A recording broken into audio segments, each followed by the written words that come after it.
So hello and welcome back to another video. আজকে কথা হলো গোবিন্দার বিষয় নিয়ে। তো অ্যাকচুয়ালি আমি এই বিষয়বস্তুগুলো নিয়ে একটুখানি দূরেই থাকি, তাও মনে হলো যে গোবিন্দা যেহেতু একটা ফিল্ম রিলেটেড বা ফিল্ম কানেকশনের সাথে যুক্ত আছে, তাই আমার মনে হয় যে গোবিন্দার যে ডাউনফল সেটা নিয়ে অ্যাকচুয়ালি কথা বলা উচিত ডিটেলিং এর সাথে।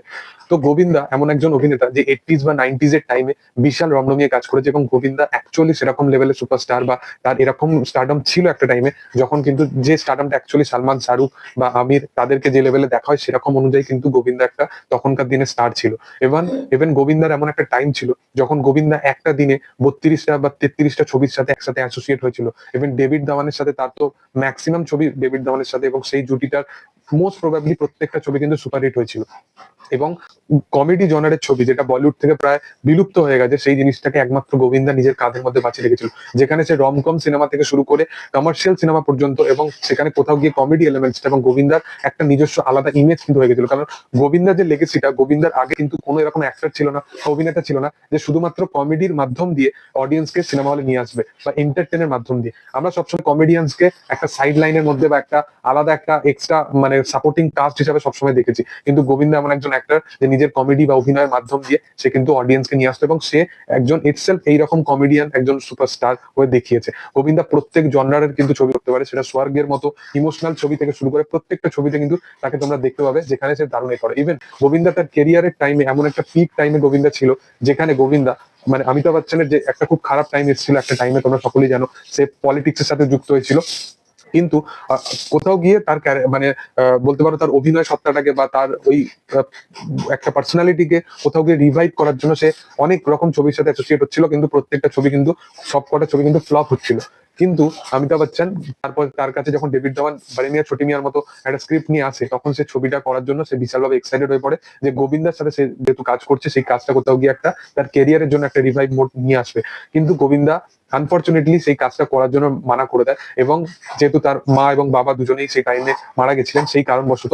তো কিন্তু অমিতাভ বচ্চন কনভিন্স করে গোবিন্দাকে এই ছবিটা করার জন্য। অ্যাটলিস্ট মানে তোমরা বুঝতে পারছো, অমিতাভ বচ্চন 80s এর টাইমে মানে তার যে একটা কেরিয়ার ছিল সেটা এমন পিক লেভেলে ছিল, সে তার প্রত্যেকটা ছবি পরপর হিট ছিল, এবং অ্যাংরি ইয়াং ম্যানের যে ইমেজটা, সেই মানুষটা গোবিন্দাকে এসে কনভিন্স করে এরকম একটা কাজের জন্য তাকে। এবং ইভেন গোবিন্দা এই কাজটা স্ক্রিপ্ট পর্যন্ত শোনে না, তাকে যেরকম ন্যারেশন দেওয়া হয় প্রত্যেকটা সিনের আগে, সেই রকম ন্যারেশন ওয়াইজ সে জাস্ট এই কাজটা করতে থাকে। ছবির নাম ছিল বাড়ি মিয়া ছুটি মিয়া। ইভেন জুড়বার ক্ষেত্রেও যদি তোমরা শুনে থাকো যে প্রথমে কিন্তু সেই ছবির শুটিং কিন্তু শুরু হয়ে গেছিল গোবিন্দাকে নিয়ে।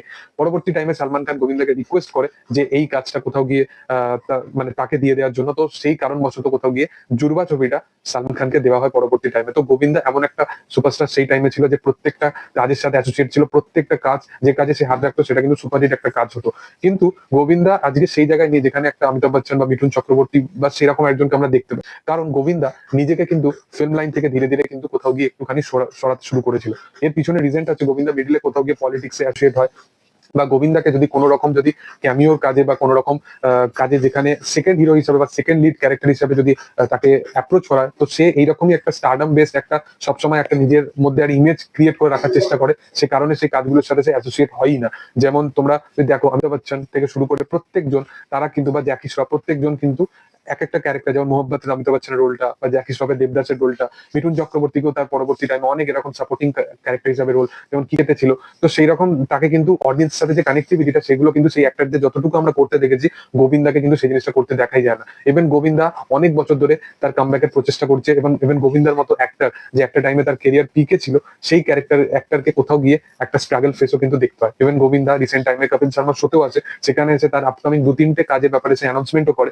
জানি না সেই কাজগুলো কবে আসবে, বা কমেডি জনার হিসাবে গোবিন্দা সেই অডিয়েন্স ফেসটা এখনো পর্যন্ত বেঁচে আছে কিনা যারা সিনেমা হলে সিনেমা দেখতে আসবে। কারণ প্রত্যেকটা টাইম অনুযায়ী যদি 80s দেখো বা 90s দেখো, একটা অ্যাকশন ড্রামা থেকে কোথাও গিয়ে আবার ফ্যামিলি ড্রামাতে সিনেমাগুলো একটা ট্রান্সফরমেশন নেয়, তারপরে সেখান থেকে এখন আবার মেন স্ট্রিম ধারার ছবি কিন্তু বিশালভাবে চালু হয়ে যায়। তো কোথাও গিয়ে অডিয়েন্স ধীরে ধীরে চেঞ্জ হচ্ছে। তো গোবিন্দার টাইমের যে অডিয়েন্স, তারা কোথাও গিয়ে সেই অডিয়েন্সটাকে নিয়ে আসার জন্য বড় নাম যেমন সালমান খানের সাথে সে পার্টনার বা ভাগাম বা অক্ষয় কুমার সাথে করেছিল, সেই রকম কাজের সাথে যদি সে অ্যাসোসিয়েট হয়, তবেই কিন্তু গোবিন্দার একটা কামব্যাক হওয়ার চান্স আছে। ইটসেলফ ইন্ডিভিজুয়াল গোবিন্দাকে দেখার জন্য আমার মনে হয় না যে এইভাবে মানে তাকে অডিয়েন্স বিশালভাবে একটা এক্সপেকটেশন নিয়ে আছে। ইভেন গোবিন্দাকে তো রিসেন্ট টাইমে অনেক কিছু বলতেও দেখা যায় যে সে অবতারের মতো একটা ছবির সাথে অ্যাসোসিয়েট ছিল, জেমস ক্যামরুন নিয়েছিল। তো কোথাও গিয়ে একটা কথা আছে না যে ভাঙবো কিন্তু মজা হচকাবো না। তুমি সানি দেওয়ালকে দেখো, সানি দেওয়াল কিন্তু তার লেগেসিটাকে এখনো কন্টিনিউ করে, সে কোথাও গিয়ে গাদার 2 এর মতো একটা ছবি নিয়ে আছে যেখানে তার পোর্শন কম বেশি করে বেশি নেই, তারপরেও সেই ছবিটা শুধুমাত্র 600-700 কোটি টাকা কালেকশন করে দেয়। সে জানে তার অডিয়েন্স কি চায় তার থেকে। তো সেই জিনিসটা কোথাও গিয়ে গোবিন্দাকে বুঝতে হবে, তবেই সে আপকামিং দিনে একটা কাজের সাথে অ্যাসোসিয়েট হতে পারবে। দেখার যে সেটা কি হয়। এবং তোমাদের কি বক্তব্য এই বিষয়বস্তু নিয়ে অবশ্যই কমেন্ট সেকশনে আনতে পারো। ভিডিও যদি ভালো লেগে থাকে লাইক শেয়ার সাবস্ক্রাইব করে দিও। Thank you all.